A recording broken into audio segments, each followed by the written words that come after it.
Hello guys, bienvenue chez la Doha, it's about everything. Et cette fois-ci, on va faire un tour du côté américain, bien entendu. On sait qu'en novembre dernier, novembre de l'année passée, oui, j'aime trop dire ça l'année passée, c'est l'année dernière, il y avait eu les élections aux États-Unis et tout ça et tout ça et tout ça. Et on sait que il y avait une grosse campagne qui se faisait entre le Parti démocrate et républicain. Qu'est-ce qu'il y a de nouveau? C'est les deux partis vedettes américaines.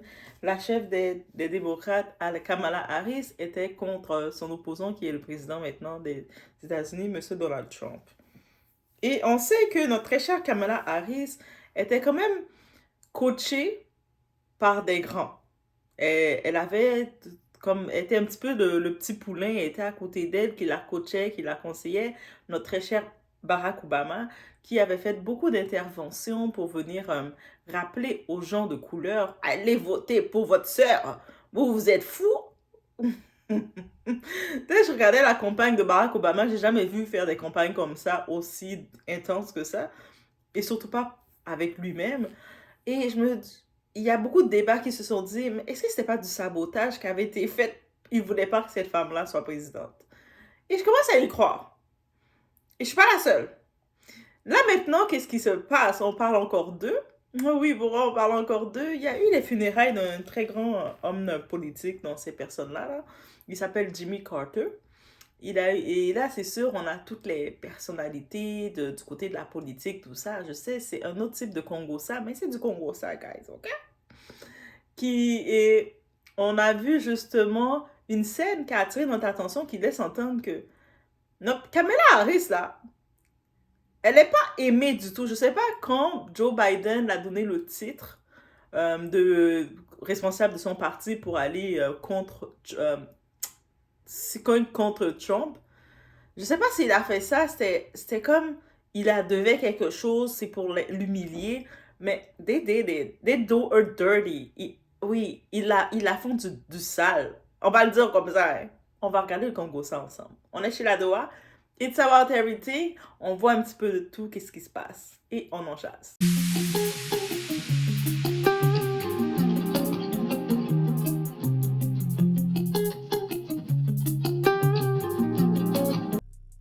Trump et Obama ont été vus en pleine conversation, riant ensemble aux obsèques de Carter à Washington. Kamala Harris, visiblement furieuse de voir Obama discuter avec Trump. Michelle Obama n'a pas assisté aux funérailles d'État de l'ancien président Jimmy Carter jeudi. Hormis Michelle, tous les ex-présidents et leurs conjoints étaient présents aux obsèques, dont Barack Obama, assis au premier rang de la cathédrale nationale de Washington, juste derrière le président Biden, la vice-présidente Harris et leurs conjoints.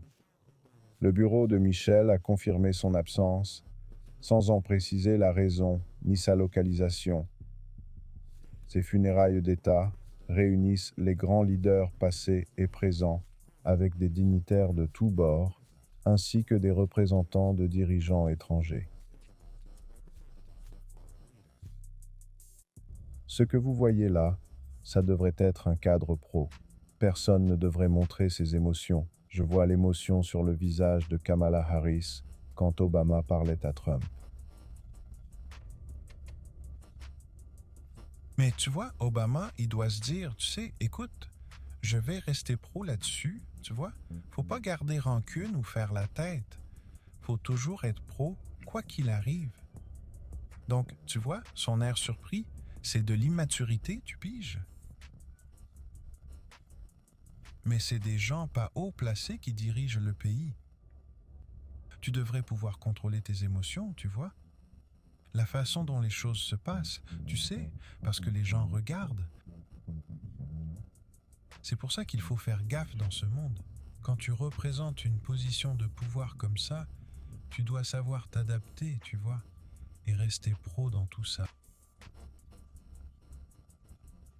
Je pense qu'elle devait juste revoir sa façon de penser, tu vois, et ça ira.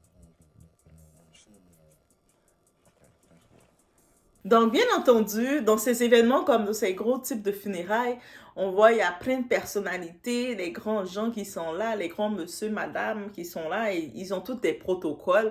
À la base, ils doivent avoir un minimum de protocoles de savoir-vivre, mais dans la réalité, est-ce qu'ils l'ont réellement? On se pose des questions, guys. Là, on voit dans la rangée où ce qu'on voit assis, il y a Trump, il y a sa très jolie dame, sa très jolie épouse qui est assise à côté de lui.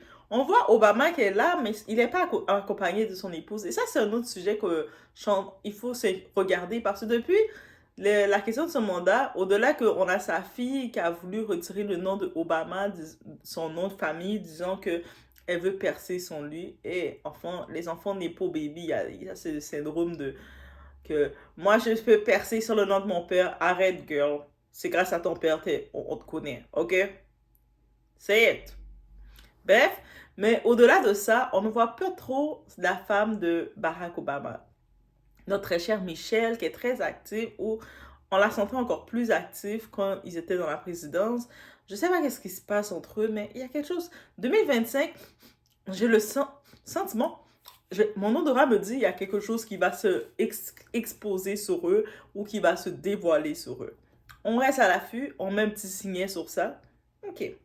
C'est possible que nous aussi, elle n'est pas trop intéressée d'aller dans les histoires de funérailles. Oh, I don't want to do that. So, c'est possible. Et on voit Barack en train d'être assis à côté de... Il y avait Barack et puis on a vu Bush, George W. Bush, qui est venu aussi. Notre petit Bush. Bush, là, il arrive. On le voit qu'il a fait un petit shade aussi. Il a pas salué, lui Bush, il a pas salué Trump. Il a comme passé, en plus il est dans la même rangée, mais il a comme fait, il a pas salué Trump. Oh, vous êtes dans le même parti, Bush. Toi aussi t'étais républicain. Trump est républicain, c'est ton parti. Et est-ce que c'est un... Je me dis peut-être que c'est un protocole, guys. Aussi peut-être que ça fait partie du protocole. C'est comme ça que c'est. Donc, si c'est le protocole, I'm sorry. Je savais pas. Mais, il y a eu un petit... mais ça s'est fait rapidement. Il a passé, il saluait le monde, il n'a pas salué. Puis on voit même Obama s'est comme retourné, qui a remarqué ça. Et puis, les caméras qui voient ça, on a vu ça, c'est un petit geste. Et là, on voit où est-ce que c'est la raison de la vidéo. On voit notre très chère Kamala Harris qui vient avec son mari. Elle arrive toute élégante, toute coquette, elle a plus la pression d'élection, tout ça, ça a été fait. Elle vient s'asseoir à l'avant. Et, ok, on voit, elle et Trump, ils se saluent pas. On est comme, ok. Et on voit que Obama a l'air de la snobber. Je suis comme, oh. Mais Obama, c'était pas ton petit poussin, ton petit poulain, je sais pas. C'est pas toi qui la coachait pour sa compagne. Qu'est-ce qui s'est passé derrière? Est-ce qu'il y a quelque chose derrière qui s'est passé? Parce que, tu sais, dans les backstage, on regarde, nous, on est juste le public. On est juste en train d'interpréter comme on interprète, guys. Mais on regarde, on se dit, mais il était dans sa campagne, il la coachait. Puis même, j'avais pu comprendre que Michelle était là aussi. Mais je trouve que Michelle était plus ou moins là. Elle n'a pas été vraiment présente comme elle est dans des causes. Tu sais, on sait, Michelle, elle a quand même une communauté qui est avec elle. Je la trouvais pas si présente. Je la trouvais peut-être plus forcée de faire semblant d'être avec elle. Déjà, on va être honnête, c'est vrai. Et on regarde même Obama qui arrive avec des discours. Hey, les Noirs, vous devez voter pour elle parce on doit s'encourager à cause de la couleur. Mais je suis comme, mais Obama, même toi dans ta campagne, t'as jamais fait des choses comme ça. T'as jamais dit des trucs comme ça, même si tu savais que ta communauté était avec toi. La communauté afro était avec toi. Là, maintenant, t'es en train de saboter la fille. Moi, en tant que tel, moi, je trouvais que c'est du sabotage. Et quand je regarde l'attitude qu'ils font avec elle, je suis comme, hé, ça doit être chaud. Les politiciens, c'est comme l'école primaire. Tu sais, les écoles privées, il y a tel groupe qui ne peut pas parler à tel groupe, mais j'ai le sentiment, c'est peut-être pour ça qu'il n'y a pas encore de femme qui a assez les coronesses et qui est assez forte pour prendre le titre. Quand je dis assez forte, oui, je suis une femme, je dis ça, mais qu'il n'y a pas une femme qui a le profil pour être capable d'aller face à tout ce qui se passe derrière. Parce qu'on sent qu'il y a de la pression. Il y a beaucoup de pression. Je pense aussi Kamala, elle avait cru pouvoir arriver parce que quand elle avait été nommée vice-présidente par Biden, elle avait été bien accueillie et tout passait bien. Et donc, et suite à cette campagne, Biden a dit qu'il se présentait plus, il a décidé de nommer Kamala, mais ça n'a pas été par les votes. Donc, je peux imaginer que ça a créé... Elle est pas si populaire que ça. Le monde doesn't like her. Je sais pas, derrière Biden, s'il a décidé de la nommer directement, c'est parce que il y avait quelque chose que elle a dit je veux y aller, puis il a fait OK. Et puis, ils en ont profité de la saboter complètement.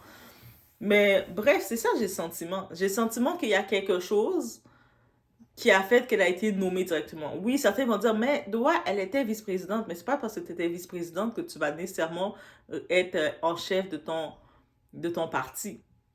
Parce qu'il y a quand même un vote que tu dois faire. C'est pour ça qu'on parle de démocratie. Et Doha, moi, je connais pas la politique. Je regarde juste les lignes de base politique et c'est ça. Donc, elle a pas passé l'ordre de vote. Et je pense que donc, on lui a juste déposé là. Donc, j'imagine que beaucoup de personnes se sont dit qu'elle ne méritait pas la place. Et quand j'ai regardé les gens qui devaient l'aider, la coacher pour sa campagne, je trouvais plus que les gens faisaient des interventions pour la saboter qu'autre chose. Et même les personnes qui travaillent avec elle pour ses discours, tout ça, pour la préparer pour ses entrevues, elle n'était pas préparée. Moi, je jure, elle n'était pas préparée. Et ça se voit que c'est une femme intelligente. C'est pas que ça se voit. Elle est une femme intelligente. Mais elle était clairement pas préparée. Et j'espère qu'on sait que le type là, Trump, il avait déjà fait un premier mandat. Là, c'est son deuxième mandat qu'il fait. C'est son dernier. Il peut pas faire 3 mandats aux États-Unis. Donc, c'est sûr qu'il y aurait d'autres élections après Trump. Et elle, si elle veut revenir, mais elle va devoir revoir son équipe. Parce qu'elle est sabotée. Moi, je dis, je le sens. Même si j'avais pas voté clairement pour elle parce qu'elle était pas prête. Elle était sabotée dans son équipe. Elle pouvait pas être présidente car la façon dont on la sabotait. Et puis là, c'est la preuve complète. Ça confirme que oui, elle était sabotée. Il faut écouter Doha, j'avais le sens. Hein. Mais elle était clairement sabotée et c'est la preuve. Comment les gens, ils la méprisent. Et je suis comme, mais vous êtes supposés être des grandes personnes. Vous avez étudié, vous avez vos diplômes, vous avez des titres. Et vous faites des choses shady de savoir-vivre, des manques de savoir-vivre comme ça, que on laisse ça pour la cour de récréation. Et puis, on le voit au moment qu'elle a fait, quand elle entendait sûrement Barack et son ami Trump parler. Barack et son ami Trump. Donc, ils sont en train de parler, mais ça avait l'air de rire, d'être content, guys. Donc, on voit qu'elle a fait, elle s'est retournée rapidement, mais c'est un petit sad eyes, comme. Et puis après, elle s'est retournée. Mais tu sais, quand t'es dans des événements comme ça, les caméras, ils aiment les moments comme ça. Ils sont comme, oh, Congo ça, Congo ça. Je vous dis, Congo ça, c'est partout, hein. Même dans la politique, on peut s'y intéresser. Parce que quand il y a la politique, il y a Congo ça. Donc, surtout quand il y a le personnage comme Trump. Trump, là, lui, là, c'est l'orchestre, le chef d'orchestre pour générer les Congos, ça, pour mettre le piment, là. Il rencontre les gens, il dit toujours des choses bizarres, il fait des choses bizarres. Mais bref, Obama aussi, il a l'air très shady. Je sais pas pourquoi, Obama, il y a une vidéo qui s'en vient. Obama, on doit regarder un peu plus sur Obama. Mais, désolé les fans d'Obama, hein. Vous dites, non, nous, on est fans. Hey, ici, il n'y a pas de fanatique, hein. Moi, je gère pas les déséquilibres du fanatisme, ok? Mais c'était juste une vidéo comme ça d'observation et ça a fait le tour rapidement, bien sûr. Je pense qu'on a même oublié qu'il s'agissait des funérailles de Carter. Tellement que le monde était comme en train d'interpréter, même ceux qui parlent le langage des signes, le langage des sourds-muets, là, qui lisent sur les lèvres, ils ont même ils ont commencé à regarder, dire, ah, il a dit ça, j'ai fait, Mais, bref, et je lui ai dit, tu sais, dans le savoir-vivre, peu importe ton type, que t'arrives, que tu peux même pas saluer quelqu'un normalement. En plus, c'est quelqu'un que tu coachais, que tu t'es appelé à coacher. Tu l'as saboté. Donc, s'il l'a saboté, il avait un intérêt à vouloir la saboter. Et bref, en tant que tel, la morale qu'on peut en retirer de ça, parce que oui, on peut en retirer une morale personnelle de ça, au-delà de l'histoire de politique, la morale relationnelle qu'on peut en retirer, tu sais, des fois qu'on a des plans dans notre vie, ou peu importe qu'est-ce qu'on a, si on est mal entouré, des fois on va penser qu'on a une équipe avec nous, on va commencer à monter des plans, et soudainement, c'est l'équipe qui est supposée nous supporter. Et c'est cette même équipe, les mêmes gens qui sont supposés être dans notre équipe, c'est les mêmes gens qui nous sabotent. Ils vont créer des faux pages sur nous. Ils vont essayer de faire des trucs pour nous saboter. Alors qu'ils sont supposés être ton équipe. C'est pour ça, des fois aussi, l'appel du discernement en tout temps dans sa vie, il faut l'appeler. Même pour ceux qui se disent, on est une équipe. Sommes-nous réellement une équipe? Est-ce que la personne, l'intention qu'elle vient t'aider, c'est une réelle intention de t'aider, ou elle est plus là pour s'approcher de toi et te nuire et t'empêcher d'avancer? Et je pense qu'avec ça, elle a quand même l'air, on regarde rapidement la femme Kamala Harris avec son mari. Son mari a quand même l'air d'une personne qui a une tête sur ses épaules. Il a quand même l'air d'être sage. Et je pense que elle et son mari, on voit déjà qu'ils sont à l'écart. Même ils ont ignoré le mari de Kamala. Mais elle devrait clairement, si elle veut revenir, peut-être refaire une politique, avant de revenir, elle a 4 ans. Tu sais, il y a 4 ans, Trump, il va faire 4 ans avec nous pour nous faire rire. Là, déjà, Trump, il parle qu'il veut Canada, il veut Groenland. Dans l'Antarctique, la Groenland, les territoires avec des choses parce qu'il veut aller dans les ressources naturelles. Donc, il veut ça. Lui, hey, Trump, qu'est-ce que tu veux? C'est comme l'enfant qui veut tout. Vous savez, vous sortez avec un enfant au centre d'achat et puis n'importe quoi qu'il voit, il fait et puis il commence à crier. That's Trump. OK? Mais là, maintenant, quand on regarde comment ils font 2D, c'est pas juste dans cet événement-là qu'on l'a fait 2D. Il y avait un autre petit monsieur, j'ai oublié son nom. Et moi, je connais pas plus la politique. Si vous reconnaissez dans les commentaires, je sais les doigts. C'est vous, vous êtes bien là. Vous allez savoir. Je vais vous mettre le petit clip à la fin. Vous allez me dire c'est qui c'était ce monsieur-là. J'ai oublié son nom. J'ai vu son nom, j'avais vu, mais j'ai oublié son nom. J'ai juste regardé la scène.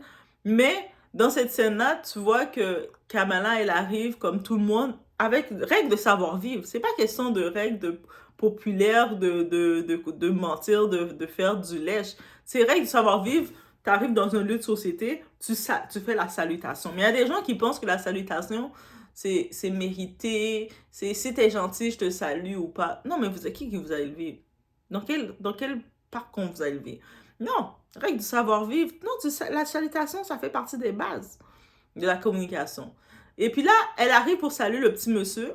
Vous allez me dire dans les commentaires si vous voyez son nom là. Je vais voir si vous êtes fort. Hein, je vais voir. Donc, et le monsieur, il a même pas donné la main. Il a fait... Tu vois, Kamala, elle a remis sa main comme ça. J'ai fait... Mais comment elle a fait du 2D? Tu sais, c'est comme... Comment elle a fait du sale comme ça? Et puis, elle a pas le choix de garder la tête parce que tous les moments sont filmés. Elle a pas le choix de mettre sa tête comme faire... OK? Mais en même temps, c'est pas de sa faute si la personne a fait son mal élevé.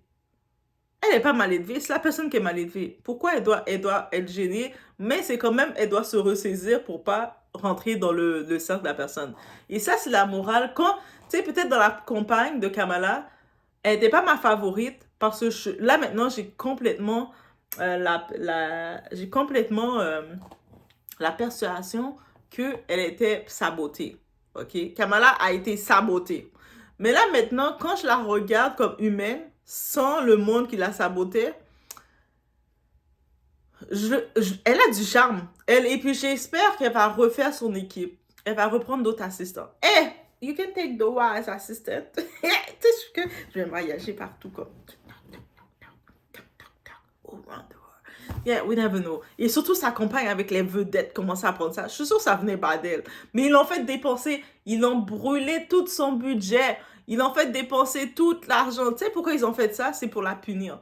Et j'ajoute ça comme ça parce que dans sa campagne, je pense en moins de 48 heures ou quelque chose comme ça, elle avait ramassé près de 20 millions de donations pour sa campagne. Donc, le monde a fait des dons pour elle pour qu'elle lance sa campagne. Et je pense que c'est peut-être le défi qu'on avait dit. Si tu es capable de ramasser un tel montant, mais on va te faire aller, tu vas pouvoir y aller. Et elle l'a ramassé, ce montant-là. Ça veut dire qu'elle était populaire à la base. Et eux autres, sûrement, quand ils ont vu ça, ils ont fait « Oh! » Là, ils n'ont pas le choix de la laisser. continuer. Et elle a continué. Et là, ils ont mis des équipes, des gens à côté d'elle, des mauvais organisateurs, des organisateurs de l'enfer. Ouais, on va vous appeler comme ça, l'enfer. Des organisateurs de l'enfer, ils ont fait lorsqu'elle devait faire son rallye pour aller rassembler le monde pour parler des enjeux, elle est en train d'inviter des Megan Thee Stallion faire truck, truck, truck, truck, truck. Elle est en train d'inviter des, je sais, Usher. En plus, comme par hasard, il y avait le dossier de Didi qui sortait. Et puis, c'est tous les artistes qui étaient reliés, qui étaient dans l'entourage de Didi. C'est tous eux qui étaient invités. C'est comme, c'est quoi que vous essayez de faire à la dame? Et puis après, ça coûtait bien cher, comme des Beyoncé qui coûtaient des 10 millions, des 5 millions, pour des artistes banals qui n'ont même pas touché. Désolée, quand je dis banal, parce qu'on parle de politique, d'enjeux sociaux, avec toute la crise qui se passe depuis après pandémie, on est en état de crise. Donc, tous ces artistes-là, ils sont comme... Les artistes, ils touchent pas les gens comme nous, là. Nous, là, on a besoin de personnes, au moins... Va voir les gens communs, va voir les gens comme nous, va dans des organismes, va dans des choses. Non, ils étaient plus investis pour faire des artistes, venir faire des... Même Beyoncé, quand elle est venue faire 10 minutes, 5 minutes de discours, après, il y a sa sacoche qui lit, qui n'est pas qu'à parler. Mais après ça, quand Beyoncé est partie, le monde sont partis fâchés. Parce qu'elle n'a pas fait un spectacle. Mais c'est comme, vous n'étiez pas dans un spectacle, guys. Vous étiez dans une affaire, un rallye politique, elle doit parler de son plan. Et puis, quand elle faisait ses entrevues, clairement, la personne qui s'occupe de l'aider à préparer ses questions, parce que oui, ils ont des personnes qui les aident. Mais clairement, la personne était là pour la battre, pour la saboter. Elle parlait de aucun plan. Elle était en mode, je comprends pas. Moi, je disais, mais comment ça, on l'a nommée pour être présidente? Et puis, elle peut pas répondre aux questions simples. Elle contourne les questions banalement comme ça. Je me suis dit, ah... Là, je comprends qu'elle a été sabotée. La réaction que je vois que des Obama, les gens ont avec elle, moi, là, elle a été sabotée et ça arrive. Des fois, vous avez des projets, vos projets ne réussissent pas. C'est pas parce que vous étiez pas appelé à faire votre projet, c'est parce que vous êtes saboté. Des fois, vous êtes là, vous dites, oh, vous allez faire votre magasin. Vous dites ça comme ça. Peut-être que tu regardes la vidéo, tu étais appelé à faire un magasin. Et puis, tu vois que tu n'as pas pu le faire ou que ton magasin, tu es obligé de le fermer, et là, tu te sens mal, tu te dis, qu'est-ce que t'as raté? Des fois, c'est pas toi qui as raté quelque chose, c'est ton entourage. Tu sais, quand toi, t'as fait un magasin de biscuits, des bons biscuits traditionnels, super fancy, où ce qu'on vient s'asseoir, on prend des photos, acheter tes biscuits, prendre à la douzaine. Mais là, dans ton entourage, il y avait des petits voraces qui mangeaient tous tes biscuits, qui sabotaient tes biscuits, qui prenaient les recettes de tes biscuits pour les vendre, qui t'exposaient, qui volaient ton matériel, qui faisaient plein de choses bizarres, mais c'est ton propre entourage. Après, quand tu vois que tu as plus de pertes qu'autre chose, toi, tu comprends pas, tu penses que c'est toi qui es le problème, alors que c'était pas le problème. Tu avais une solution, mais tu étais mal entouré. Donc, j'en profite de vous dire, appelez le discernement dans votre vie pour avoir des gens qui sont une vision pour vous permettre d'avancer dans vos projets. Et pensez pas tout de suite que c'est vous l'échec. Des fois, c'est les sabotages autour de vous qui sont proches de vous. C'est facile de se méfier de nos ennemis. Quand tu as quelqu'un que tu sais que la personne t'aime pas, tu l'aimes pas, c'est ton ennemi. Mais quand je dis t'aimes, tu l'aimes pas. Mais en tout cas, ton ennemi, bah oui, dans la Bible, c'est dit qu'on a des ennemis. C'est une humain, on a des ennemis, mais il y a un comportement qu'il faut faire avec nos ennemis. Donc maintenant, tu sais que tu as tes ennemis. Tu vas pas donner des fonctions à tes ennemis. Tu vas pas donner ton argent à ton ennemi. Tu vas pas donner ta carte bancaire à ton ennemi. Donc, tu vas te méfier de ton ennemi. Donc, tu as une réaction à avoir face à ton ennemi. Mais le vrai ennemi, c'est pas cet ennemi que tu connais, qui s'est dit, moi, je t'aime pas. Il y a quelqu'un qui vient devant toi qui te dit, moi, je t'aime pas. Ouais, moi, je t'aime pas. Ah, ok. Tu continues ta vie. Mais là, quand tu vois quelqu'un qui fait semblant d'être avec toi, qui commence à soutirer de quoi, qui prend ton énergie, qui prend toutes tes sources, et puis c'est cette personne-là derrière qui t'écrase. Ça, c'est le pire. Mais je suis sûre que maintenant, c'est de ça que Kamala a été sabotée comme ça. Bref, mais au moins, vous savez, même en politique, on peut avoir des leçons de relationnel. Est-ce que c'est pas beautiful, ça? Même dans la politique, tu sais, des fois, on n'aime pas la politique, mais il y a des petits Congos ça comme ça, et puis on peut faire des analyses de relationnel. Le relationnel, c'est partout. J'espère que c'était un appel intéressant pour vous. Mais c'est ça que je voulais dire face à ce Congo-ça. En tant que tel, c'est l'actualité. Si vous regardez un peu dans le côté d'actualité, dans des actualités, il parle beaucoup de cet événement-là, de comment elle a été shade, elle a été snobée. Et c'est comme, j'ai décidé d'en parler aussi, parce que it's about everything. Donc, laissez-moi savoir ce que vous en pensez. Et puis, on se voit au prochain vidéo, guys. Congratulations to you.